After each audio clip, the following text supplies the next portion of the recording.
बिस्मिल्लाहिर्रहमानिर्रहीम। दोस्तों, मैं खुशकिस्मत समझता हूँ अपने आप को,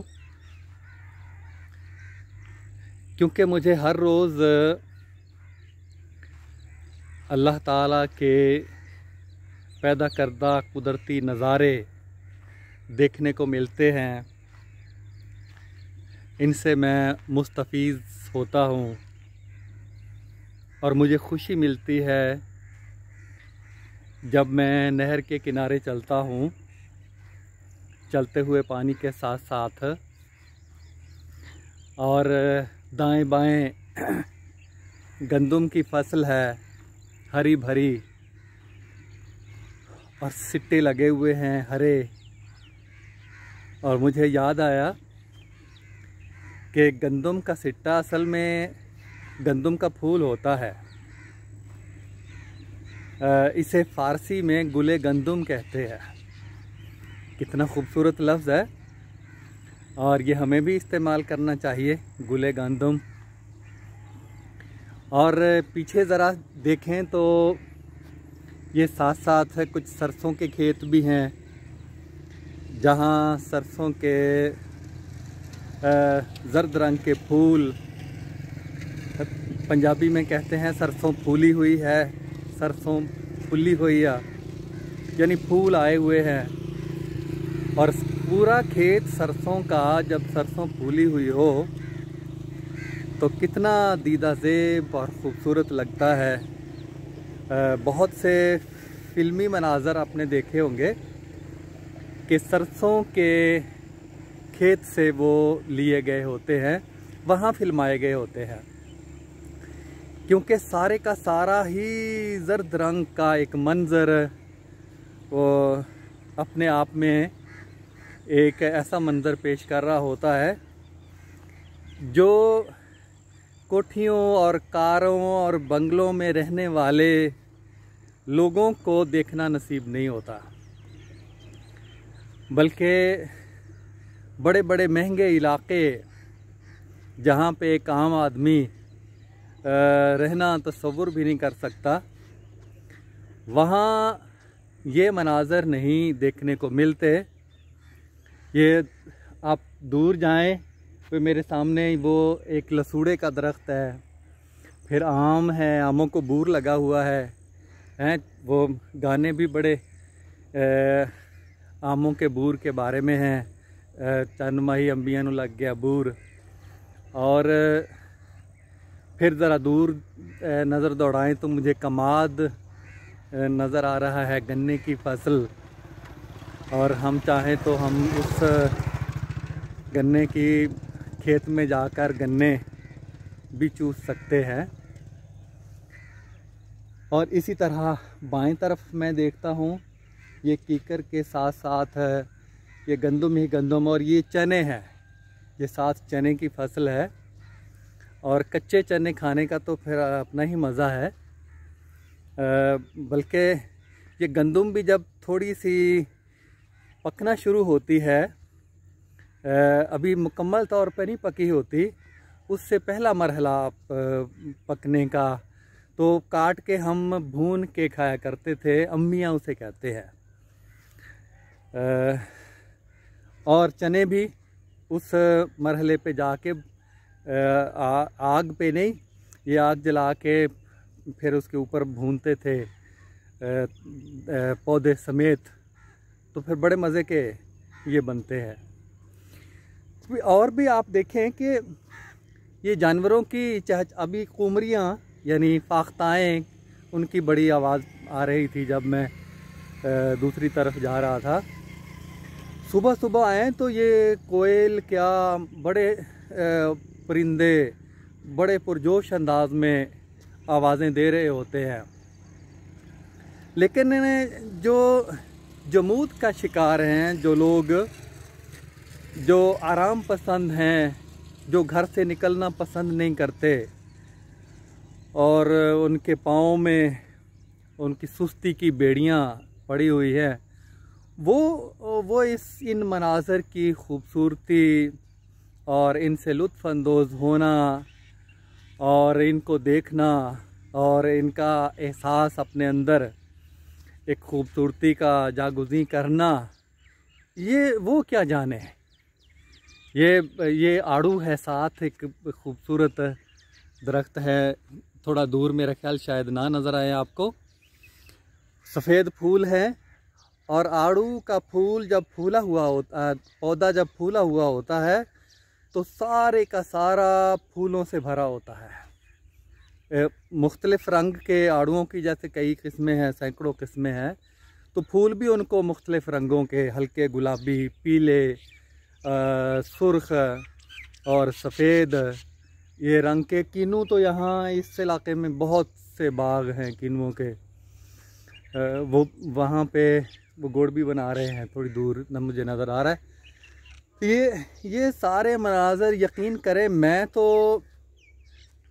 शहर में मैं रहा हूँ कोई 7-8 साल, 10 साल पहले 2 महीने तो मैं तो बहुत तंग आ गया था। 2 महीने में मैं फिर वापस गांव, वो भी एक मजबूरी की वजह से हमें जाना पड़ा। तो मैं तो नहीं रह सकता हूँ किसी शहर में, चाहे मुझे सोने का बिस्तर, सोने का निवाला और जो जितनी भी नेमतें ला के रख दी जाएं मेरे सामने, वो इन नेमतों के सामने हेच हैं।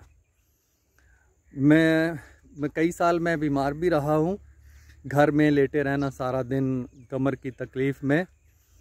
तो मैं ये सोचता था कि या अल्लाह मुझे तू इस काबिल बनाएगा कि मैं दोबारा वो देख सकूं, वो नहर पे जा सकूं, वो गंदम के खेत में देख सकूं, मैं कपास के खेतों को देख सकूं, मैं वहाँ जा सकूं, सरसों को मैं देख सकूं, ये बेर पके हुए इन दरख्तों के ऊपर मैं जाके बेर खा सकूं। मैं ये सब उस वक्त सोचा करता था और दुआ करता था अल्लाह से कि या अल्लाह मुझे सेहत अता फरमा और मैं दोबारा उसी तरह मैं चलना फिरना शुरू कर दूं। तो अल्लाह ताला ने मेरी दुआ सुनी है, मुझे सेहतयाब किया है और मैं दोबारा चल फिर रहा हूं। मैं कुछ और करना चाहता था, लेकिन ये कुदरती नज़ारों की बात चल पड़ी है। तो ये एक मैं ये समझता हूँ कि लोग भाग रहे हैं, देहातों से शहरों की तरफ जा रहे हैं। चल चलाओ की एक कैफियत है, वो मेरा ख्याल है कि उनको एहसास नहीं है कि वो जिस जगह पे वो रह रहे हैं वहाँ क्या क्या नेमतें हैं और कितने खूबसूरत नज़ारे हैं जो उनको शहर में जाकर नहीं मिलेंगे। तो इस तरह से सही, और मैं लिखने पढ़ने का काम करता हूँ और जितना अच्छा माहौल लिखने पढ़ने का यहाँ पे है, उतना अच्छा माहौल शहर में कभी मिल भी नहीं सकता, कभी नहीं मिल सकता। तो ये ऐसे ही एक फितरत से दूर भागते हैं, जो लोग फितरत से दूर भागते हैं वो सुकून की तो दौलत से आरी होते ही हैं, सेहत की दौलत से भी आहिस्ता आहिस्ता आरी होना शुरू हो जाते हैं। और फिर एक नाशुक्री का सा जहन में तसव्वुरात पैदा होना शुरू हो जाते हैं, क्योंकि जो इन सारी नेमतों को, नज़ारों को छोड़ के जाता है, ये ताल्लुक़ है ये इन उड़ते हुए परिंदों के साथ। एक आप देखें, एक रिश्ता कायम हो जाता है। आप इनसे ना मिलें, इनको ना देखें तो महसूस होता है कि कोई कमी सी है ज़िंदगी में, कोई कमी सी है, और आँखें किसी ऐसी चीज़ को तरस जाती हैं कि जिनको देख के अल्लाह की कुदरत याद आती है। और यकीन करें, मैं ये बात दिल से कह रहा हूँ कि खुशी का एहसास मैं किसी वजह से ना आऊँ, जिस दिन सैर के लिए ना निकलूँ, या स्कूल हमारा है गांव का, उसमें अच्छा सब्ज़ाजार है, वहाँ पे सैर के लिए ना आऊँ, तो मैं समझता हूँ कि दिन में किसी ऐसी चीज़ की कमी रह गई है। आज के दिन कोई ऐसी चीज़ नहीं मिली जो बड़ी कीमती थी। और उसका एहसास जो है वो फिर तंग करता है, वो दिलो दिमाग में किसी कमी का एहसास सा पैदा करता है। तो खुदा के लिए ये आप फितरत के करीब अपने आप को करने की कोशिश करें, खाने पीने में भी, और माहौल के लिहाज से ये डरबे में मत बंद हो जाइएगा कि जैसे मुर्गियां तड़ी हुई हैं डरबों में, रश में, और शोर शराबा शोर मचा रही हैं। ये इस तरह से आप इस माहौल से मैं तो दूर भागता हूँ, मेरा नहीं दिल लगता, मुझे कोई शहर में बिल्कुल दिल नहीं लगता। तो ये मैं अल्लाह का शुक्र अदा करता हूँ। मैं अक्सर व बेशतर जब आता हूँ तो शुक्र के कलिमात मेरे ज़बान पर ख़ुद ब खुद आ जाते हैं। तो ये मैं बात किसी और ख़ास मौजू पे करनी थी, लेकिन मैं अपनी बात को ये ख़त्म करता हूँ। तो अल्लाह ताला हर एक को ये मनाज़र देखने की तौफ़ीक़ अता फ़रमाए और इनसे खुशी हासिल करने की तौफ़ीक़ अता फ़रमाए। और जो ज़िंदगी अपने ऊपर हमने ख़ुद ही अज़ाब कर डाली है, मुख्तलिफ़ क़ैद ख़ानों में, मसनूई किस्म के क़ैद ख़ानों में हम क़ैद हो गए हैं, उनसे बाहर निकलने की कोशिश करनी चाहिए। यकीन करें ज़िंदगी बड़ी खूबसूरत है और ख़ूबसूरती का मेयार बस ये समझने की ज़रूरत है। और खुदा से ज़्यादा जो मनाज़र उसने फ़ितरी मनाज़र पैदा किए हैं, इनसे ज़्यादा खूबसूरत मनाज़र और इंसानों के हो ही नहीं सकते। चाहे फलक बोस इमारतें हों, चाहे कुछ भी हो, तो इनका मुकाबला नहीं कर सकते। तो बस ख़त्म करते हैं आज की बात।